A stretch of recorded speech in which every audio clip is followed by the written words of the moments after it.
जेव्हाही मी लोकांना विचारतो की तुम्ही कोणता एक्झरसाईज करताय, सध्या तुमचं काय सुरू आहे, तर त्यातले मॅक्झिमम लोक मला सांगतात की मी वॉक करतो, 1 तास वॉक करतो, 2 तास वॉक करतो.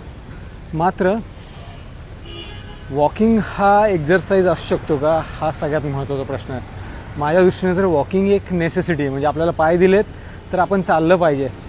आणि जर तुम्ही जर वेट लॉस करताय आणि केलेला वेट लॉस तुमचा तसाच टिकून राहावा असं तुम्हाला वाटत असेल, तर डेफिनेटली तुम्ही मसलचे एक्झरसाईज करणं गरजेचं आहे. म्हणजे मी एक्झरसाईज त्याच गोष्टीला मानतो जिथे तुम्ही स्वतःला चॅलेंज करता.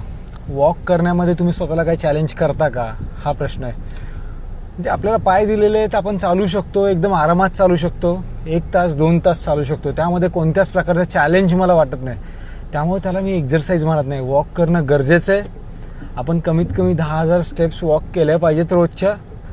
आणि त्या करण्यासाठी आपण स्पेशल वेळ काढायची गरज नाही. आपण नुसतंच बसून राहण्यापेक्षा कंटिन्युअसली ॲक्टिव्ह जरी राहिलात तुम्ही, म्हणजे तुम्हाला पाणी प्यायचं आहे तर तुम्ही दुसऱ्याला कोणाला तरी सांगणार की मला पाणी आणून दे, तर त्या ठिकाणी तुम्ही मग इनॲक्टिव्हिटी लेवल तुमची दाखवत असता. त्यापेक्षा तुम्ही उठा, तुमच्या फ्रीजपर्यंत पोचा किंवा किचनमध्ये पोचा आणि तिथून तुम्ही पाणी घेऊन या आणि मग प्या.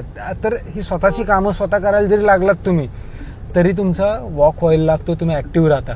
मात्र तुम्ही खऱ्या अर्थाने जेव्हा तुमच्या शरीराला आणि माइंडला जेव्हा चॅलेंज करता, त्यालाच मी एक्झरसाईज म्हणतो. तर तुम्ही जेव्हा मसल्सची एक्झरसाईज करता आणि या लेवलपर्यंत करता की तुम्ही स्वतःला चॅलेंज करायला लागलेला आहे, तेव्हा तुमच्या मसलला तुम्ही टिकवून ठेवता किंवा मसलची साईज वाढवता. आणि फॅट लॉस करत असताना जेव्हा तुम्ही मसलला टिकवून ठेवता, तेव्हाच कुठं जाऊन पुढे एखादा काही दिवस तुम्ही जर एक्झरसाईज नाही केला, डाएट फॉलो करू शकला नाही, तर त्या काळामध्ये तुमचं जे कमी झालेलं वेट आहे ते परत तुम्ही वाढवून बसणार नाही.